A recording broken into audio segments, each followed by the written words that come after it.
Just a year ago, we passed 400 parts per million of carbon dioxide in the atmosphere. Now, the pre-industrial level was about 280 parts per million. So human society in the industrial era has raised the level of CO2 in the atmosphere by about 40%, and many people fear that before we're done, we're going to double it or even triple it. We're pumping CO2 into the atmosphere at a speed which we have never seen before in modern human history. We are absolutely racing into uncharted territory. In our lifetime, human beings left behind the Holocene, this 10,000-year period of benign climatic stability that coincides with the rise of human civilization. We have crossed a great threshold, and we stand on the edge of others. I remember when the Weather Channel was this kind of like nice, sleepy little station. Now it's like a horror show. The climate is being disrupted. That's not for next year or 1,000 years from now. That's happening right now. What all climate scientists will agree on is that the entire atmosphere has changed. All the atmospheric dynamics have changed. So every event that happens now is in the context of climate change, is different from how it would have been.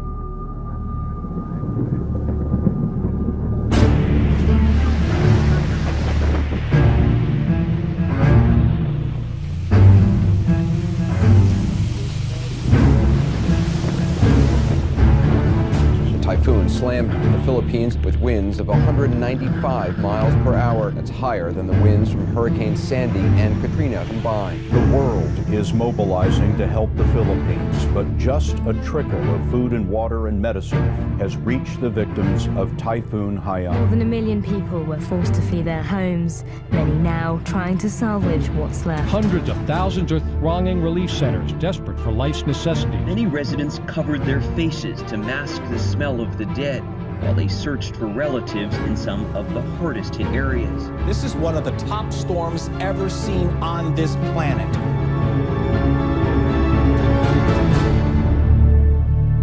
Mr. President, Your Excellency, what my country is going through as a result of this extreme climate event is madness.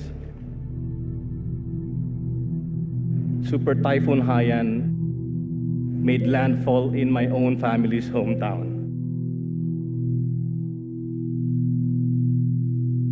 And the devastation is staggering. I struggle to find words to describe how I feel about the losses. To anyone outside who continues to deny and ignore the reality that is climate change, I dare them to get off their ivory towers and away from the comfort of their armchairs. I dare them to go to the islands of the Pacific. We refuse as a nation to accept a future where super typhoons like Haiyan become a way of life. We refuse to accept that running away from storms, evacuating our families, counting our dead become a way of life. We simply refuse to. We can fix this. We can stop this madness.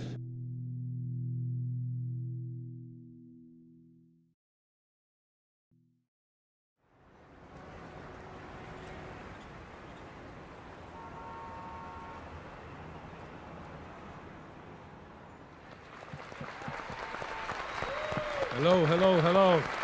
All right, folks, we know why we're here. We have 80 days starting tomorrow to pull off the largest climate march in history. It's really important for folks to remember that although climate change affects everyone, the impacts are not evenly distributed. And we're asking each one of these breakout groups, prioritize people of color, folks, because this is real, it's disproportionate, and it's time to bring it.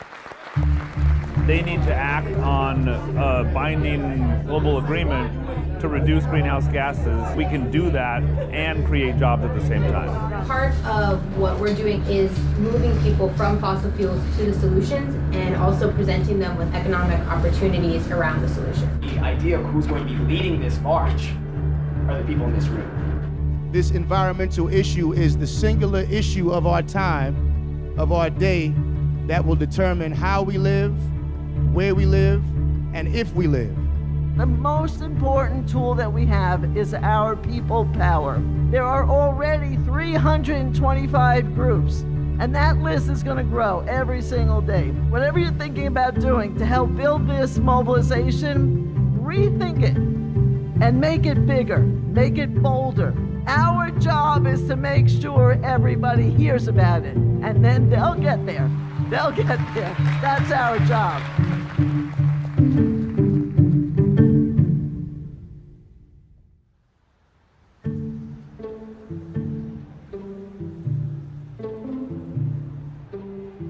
In 1982, the UN convened a first special session on nuclear disarmament. And we came together and said, when the representatives of governments all around the world gather in New York City at the UN, we need to be on the streets making our voice heard. New York City's anti-nuclear demonstration turned out to be the biggest political demonstration in U.S. history.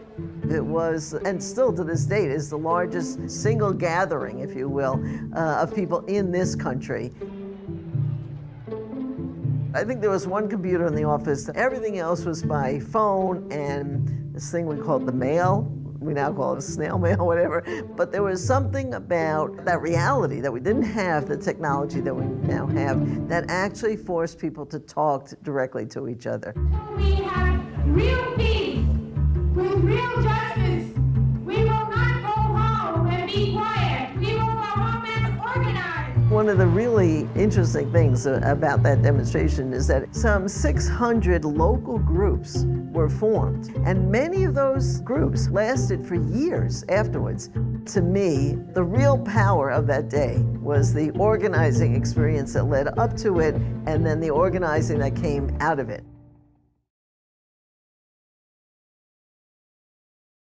Some experts are saying now that the whole world is heating up because of a global greenhouse effect. Scientists had been saying for a long time that climate change might occur, but 1988 is the year when Jim Hansen and his team at NASA say, both in the scientific peer-reviewed literature and in public, that it's actually happening. The changes in atmospheric composition that humans were making was going to have a big impact on the Earth's climate. The greenhouse effect has been detected, and it is changing our climate now. Hansen's testimony was reported on the front page of the New York Times, and there was actually a bill introduced into Congress, the National Energy Policy Act, to immediately begin to phase out the use of fossil fuels in order to prevent disruptive climate change. And of course, that was supported by the creation of the IPCC, the Intergovernmental Panel on Climate Change, that year. So there was political momentum, there was scientific momentum, there was strong scientific evidence, there was media attention, and then the whole thing kind of fell apart. The Earth Summit, a 12-day, 178-nation conference on the environment, began today in Rio de Janeiro. Battle lines are already drawn between the haves and the have-nots. So far, all the agreements are non-binding, requiring no specific action on the environment. As time has gone on, the scientific warnings keep intensifying, and yet there has been no effective political response. All political efforts to get a handle on this issue have essentially failed. I am the one that is burdened with finding the balance between sound environmental practice on the one hand and jobs for American families on the other. The agreement hammered out in Kyoto, Japan, requires industrialized nations to make substantial cuts in greenhouse gas emissions. The United States actually never ratified the Kyoto Protocol, which is one reason it didn't work. President Bush ignited a storm of controversy when he decided to abandon the Kyoto Protocol, which sets caps on the emissions of greenhouse gases in developed nations. For nearly 2 weeks, the U.S. delegation had blocked proposal after proposal, draft after draft, refusing to even discuss mandatory cuts in greenhouse emissions. Now we switch to the big climate conference going on in Copenhagen. Today, developing countries made themselves heard. People are dying. Led by Africa, 135 nations, including India and China, staged a 5-hour boycott, angry over what they say are insufficient carbon cuts proposed by the world's rich countries. If Hollywood had been writing the story, you know, it all would have come right in the end, and all the nations would have pledged their best effort. And nothing like that happened. The thing was a fiasco, a failure. The frustrations of the last 10 days explode on the streets of Copenhagen. Outside the Bella Center, where negotiators leaders still haven't reached a climate agreement. 2,500 protesters try to storm the hall to make an impact. Nothing happened because the fossil fuel industry was still strong enough to scare nations into avoiding the issue. What happened in Copenhagen for a lot of people was this realization no leader was coming to save us. We have to be strong enough to scare our national leaders into doing the right thing in New York City in September. If we can demonstrate that, then better things will happen in Paris than happened in Copenhagen. These things are not separate moments in time. This is all part of one string, and what we're fighting towards in Paris is highly dependent on what happens in September. This is going to have to be the fight of our lives.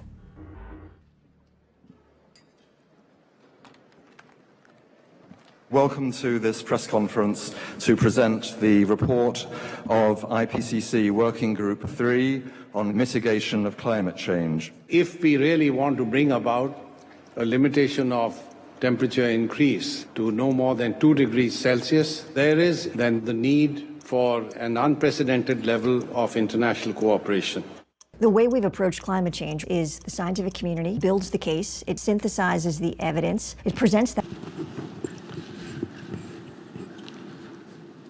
What great pleasure to welcome the new Secretary General of the United Nations, Antonio Guterres, here among us in Davos, just some days after you have been taken officially possession of your mandate and your office.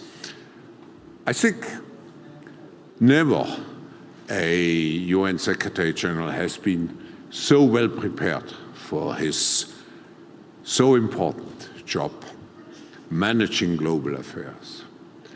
By formation and in your earlier life, you were a professor for history, so you have all the historical conception and understanding of the world. You served your country as a prime minister, so you have all the managerial experience and leadership experience. You were a neighbor of ours in some way in Geneva when you were for many years, the UN High Commissioner for Refugees, and taking our motto of this annual meeting, responsive and responsible. You know what responsive means and what fast response means. So without further ado, Mr. Secretary General, we are delighted to have you, I shouldn't say here, to have you back here, because you have been many times here in your earlier incarnations. So please welcome the new Secretary General of the United Nations, Antonio Guterres.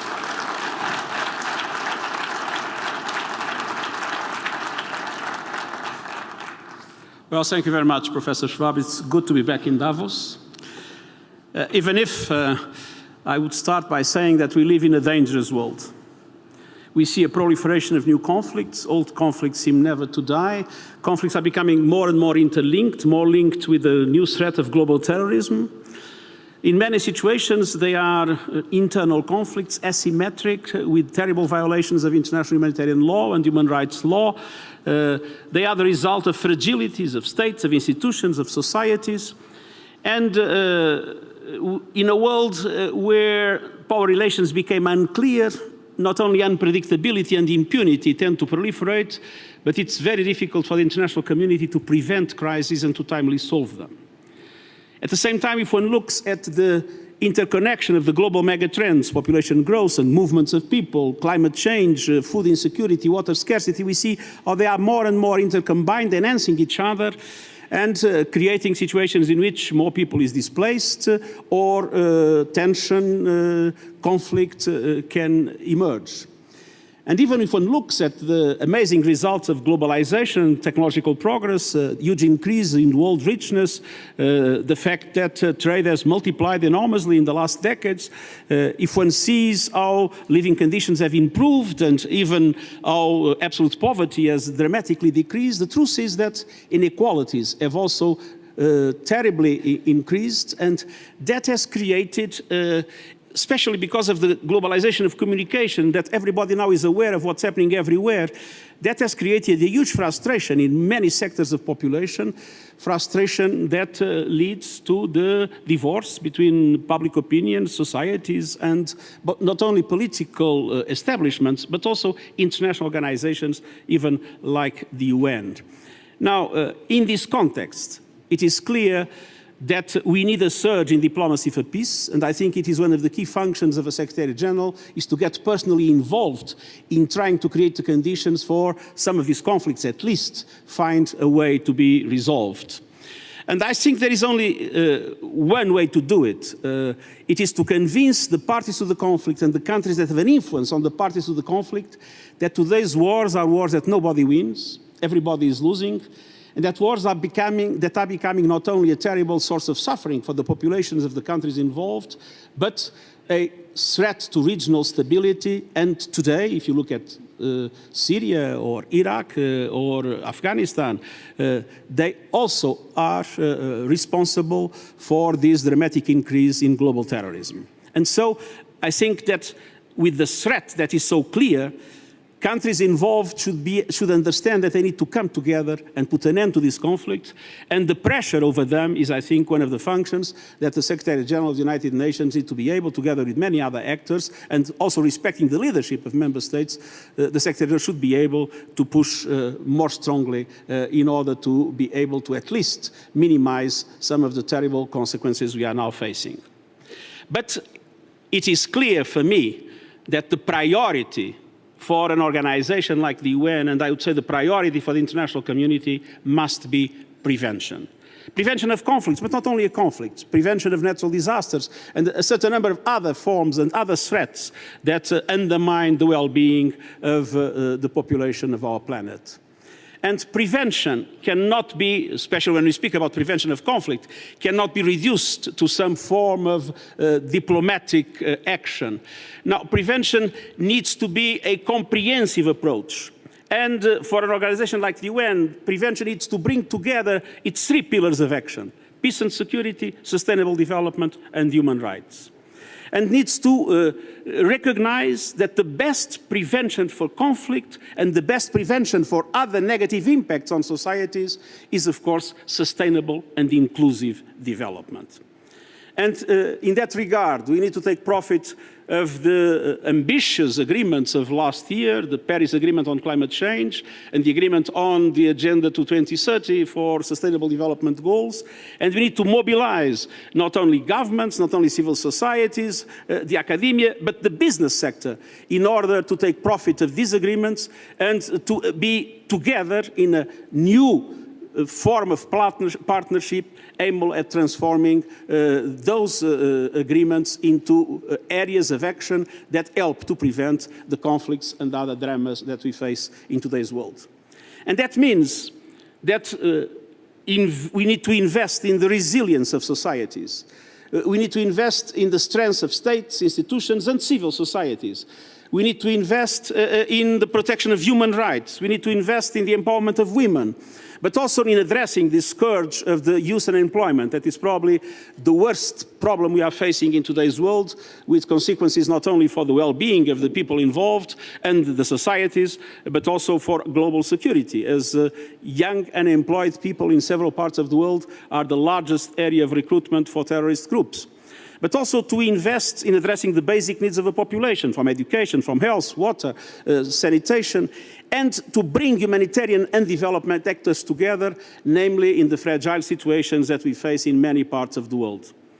And at the same time, recognizing that all societies are now multi-ethnic, multi-religious, multicultural, to invest in the social cohesion of those societies, for diversity to be a richness, not a threat, for people to be able, first of all, to see their identities valued, but also for people to feel that they belong to the larger community, for societies being inclusive and cohesive, not to become a source of confrontation, not to become a source of instability, as unfortunately in many parts of the world, including in the developed world.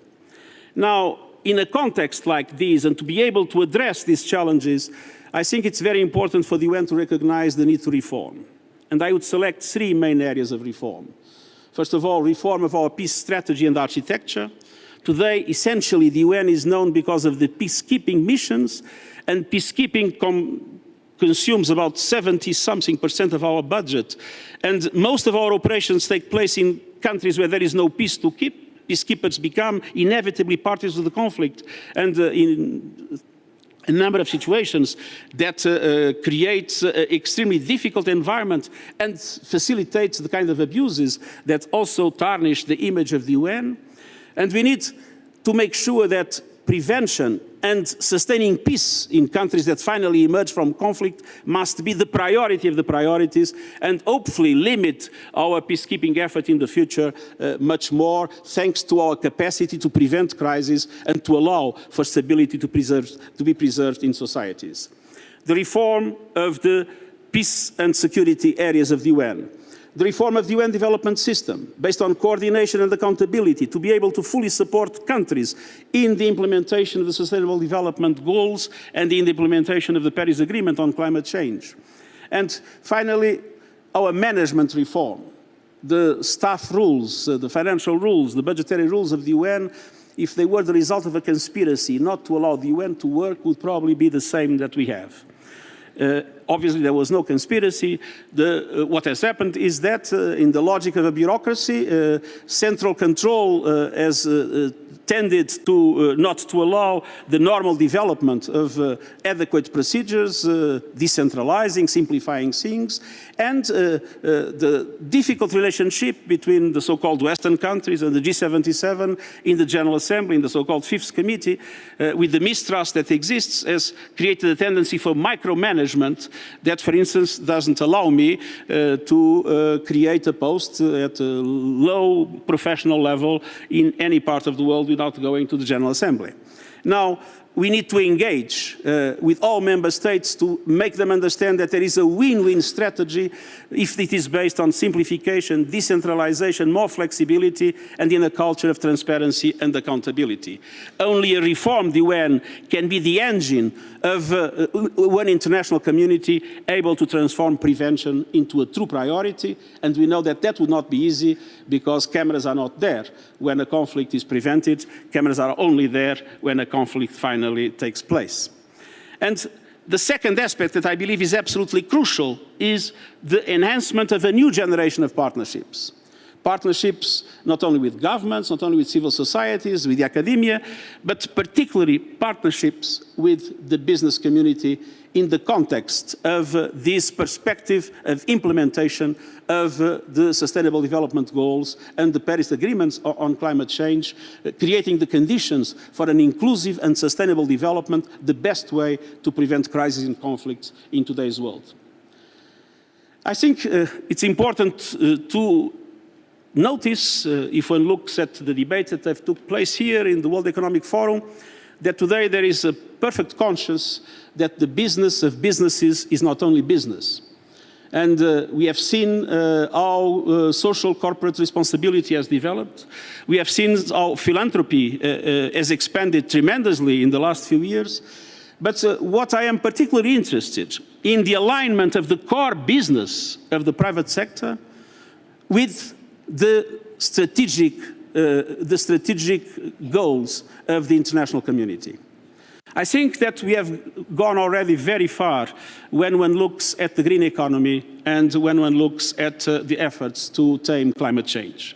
It is clear now that it is good business to invest in the green economy, and that the green economy has created a large number of opportunities for profitable investment for the private sector. And I would say when one looks at the threats that exist today in relation to climate change and the possibility of less supportive action by some governments, I would say that the best allies of all those that want to make sure that the Paris Agreements are implemented, the best allies today in the world are probably in the business sector, and it's very important to fully mobilize them. But even in the implementation of the 2030 agenda of the Sustainable Development Goals, a calculation that was recently made shows that the returns on investment that can be generated by the full implementation of those goals would mean something of the order of magnitude of $30 billion per year, which means that we have here an opportunity both to generate investments that are attractive for the private sector, but simultaneously to allow for the private sector to play an absolutely essential role in making sure that those goals are effectively achieved. Because without the private sector, we will not have the necessary innovation. We will not have the necessary capacity to discover new markets, new products, new services, and to be able to develop new areas in the economy. Without the private sector, we will not create enough jobs and will not bring enough dynamism and stability to the societies that need to be enhanced with the implementation of the Sustainable Development Goals. And that is why I believe that there is now an opportunity for a new platform of partnership at a higher level. And a platform of partnership that can only serve not only in relation to implementing the goals defined in the past, but addressing the challenges that we'll be facing in relation to the future.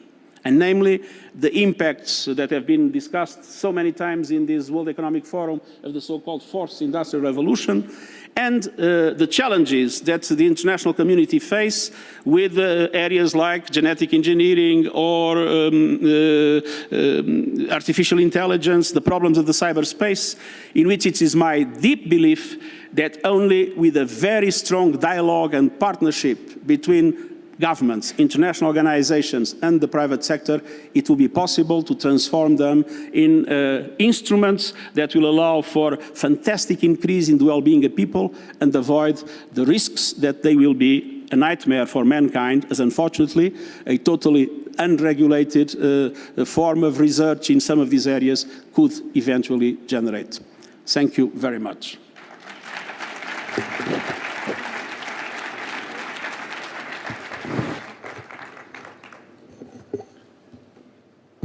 Secretary General, thank you for this very encouraging readiness to engage the business community.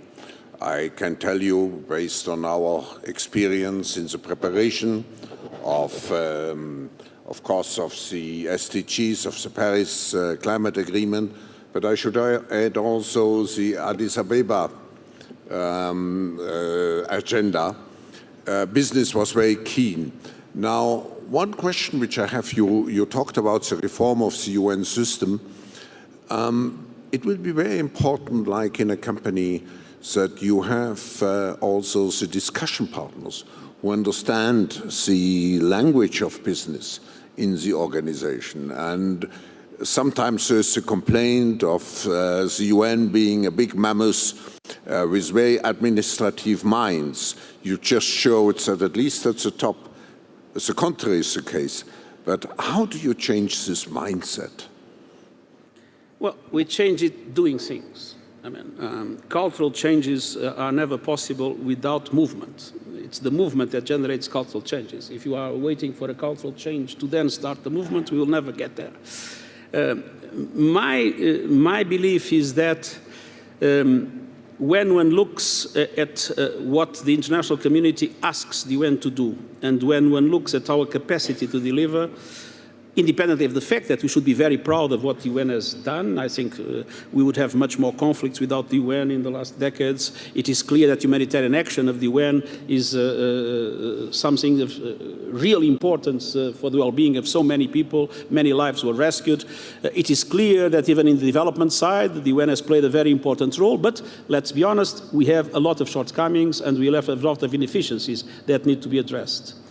Now, the experience I have in UNHCR is that it is perfectly possible to move when we feel the pressure.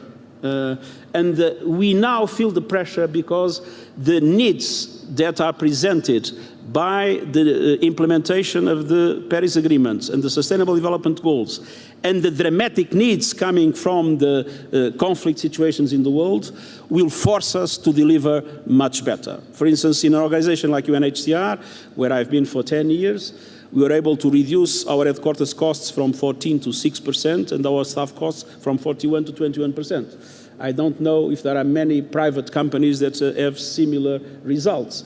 That means that we need to be able also to convince member states that this is the moment to adopt a win-win strategy in which, instead of micromanaging the organization, they accept that a more flexible and nimble organization will be more able to serve them, especially in our action in the field.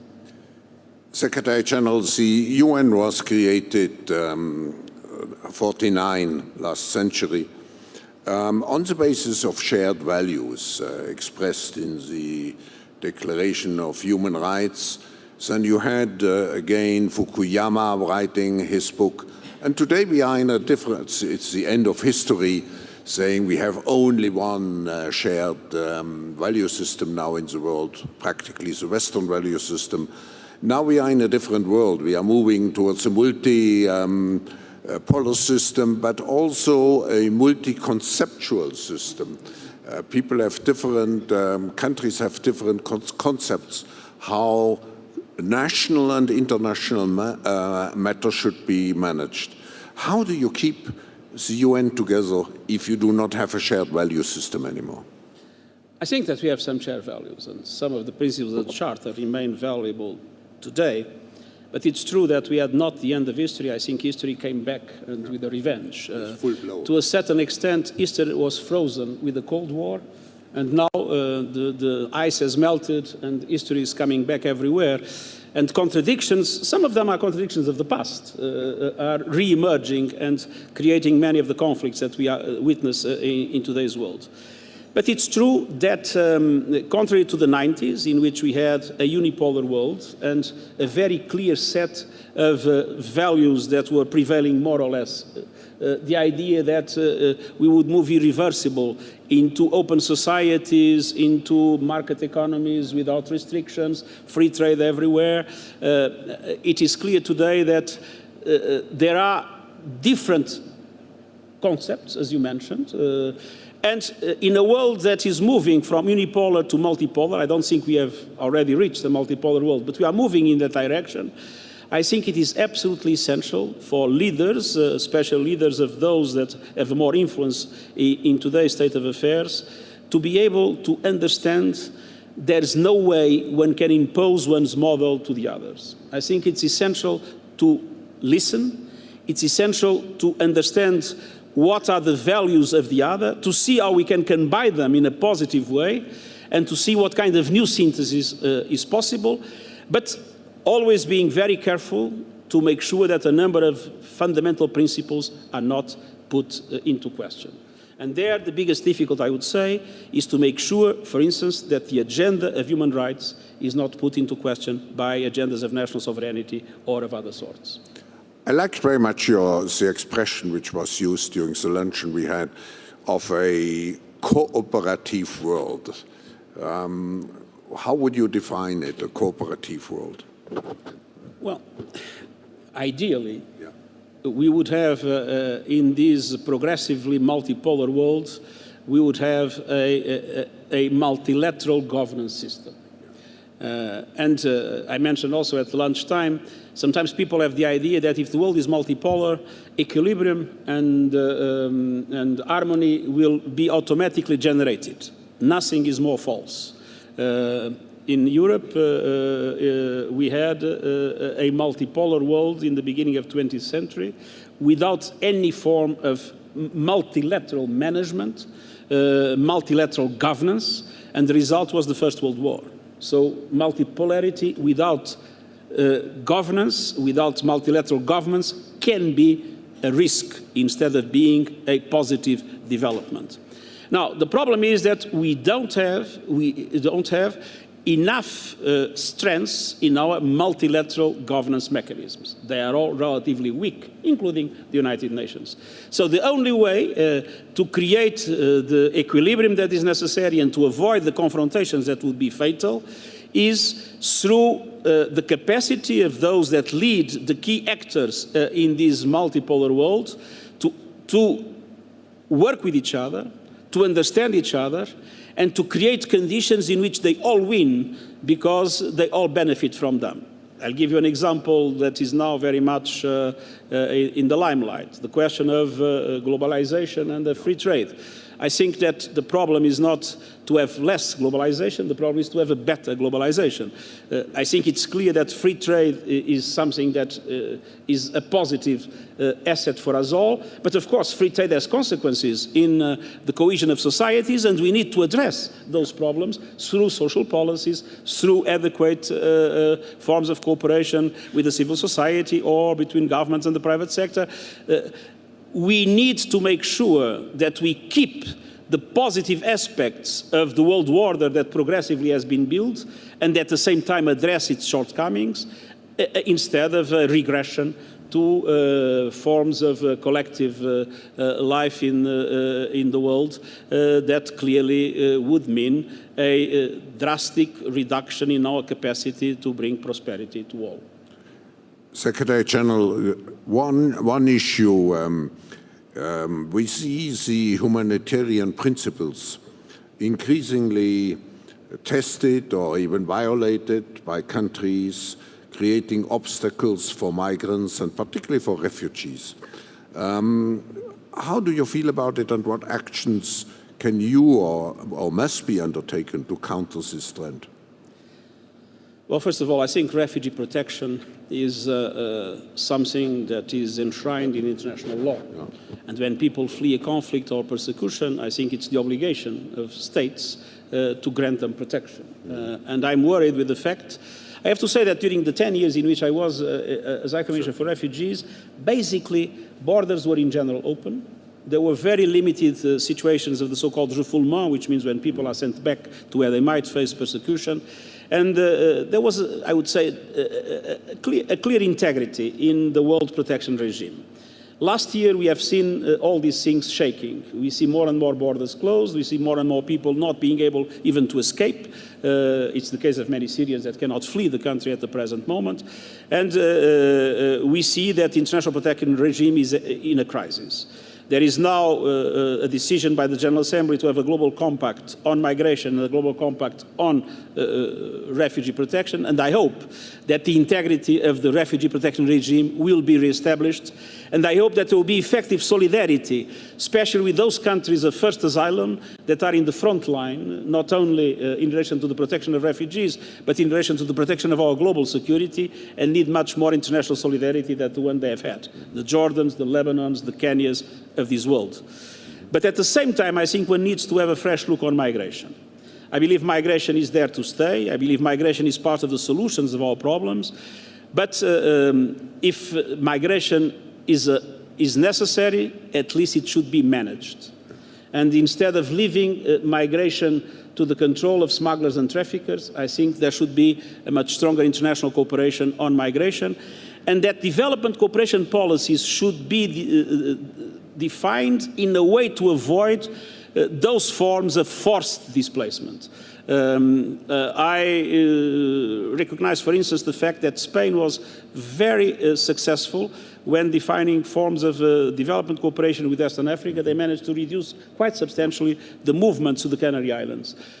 Unfortunately, most of our development cooperation policies ignore the questions of human mobility. It would be essential that those policies would address the problems of human mobility, making migration something that happens out of will, not out of necessity, and reducing this pressure on migration flows that, because they are not managed, because they are left to a large extent in the hands of smugglers and traffickers, have also created an enormous anxiety and enormous feelings of fear in many of the societies, undermining the social cohesion of those societies. Secretary General, when looking at the UN, you see sometimes this tension between, on the one hand, the Secretariat, on the other hand, the Security Council. I would phrase it in the following way. Will you be a more political Secretary General? Well, the Secretary General is the Chief Administrative Officer. At the same time, there is a space for the goodwill of the Secretary General, namely in the prevention of conflicts or in support to the solution of conflicts. But I think it's important for people to recognize that the UN is not an homogeneous entity. There is a Security Council with a number of very important functions on peace and security. There is a General Assembly that takes decisions on a number of other areas. There is a Secretariat that the Secretary General leads directly and that has important roles in different aspects. And there are the different funds and agencies and specialized agencies, funds and programs and specialized agencies that work covering all aspects of human life. And what I believe is essential is to understand that the fact that the Security Council takes a decision or doesn't take a decision doesn't mean that this is the responsibility of the Secretariat or of UNICEF or of the World Food Programme or of any other of the UN agencies. I think it's important that any part of the UN is able to assume its responsibilities, and it's important for the international public opinion to recognize what are the different areas of intervention of the UN and to be able to judge the merits and the negative aspects of each one of those segments without mixing everything and creating a perspective about what the United Nations is that doesn't correspond to the reality. But you as the Secretary General, you are in some ways the moral conscience of the world, and this gives you a particular high responsibility and probably also the necessity to act on certain occasions just on the basis of your moral status and not necessarily on the basis of your function. That is absolutely true, and I intend to do it whenever I find it necessary or useful. Because even if sometimes we have not the power to do things, if we have the moral authority to intervene, that can help to change things. I think it was Stalin that when he was asked about the Pope, he asked how many divisions has the Pope. The fact the Pope has no divisions doesn't mean the Pope has no influence. So I believe we all have the responsibility to use our capacities, whatever they are, in order to make sure that we are able to promote the values in which we believe, and namely, in this case, the values enshrined in the Charter of the United Nations. To summarize, Secretary General, I take out the important role other stakeholders will play in the implementation of your vision and of your politics. Second, to move much more from crisis management, if possible. You will always have crises, but much more to prevention and to look at human development in a broad sense in all its dimension. And I think, yeah, how shall I end? I think you are reform-minded, that's clear. But I think I end by saying I think we have a great Secretary General for the next 5 or 10 years. Thank you. That's very kind of you. Thank you very much. Thank you.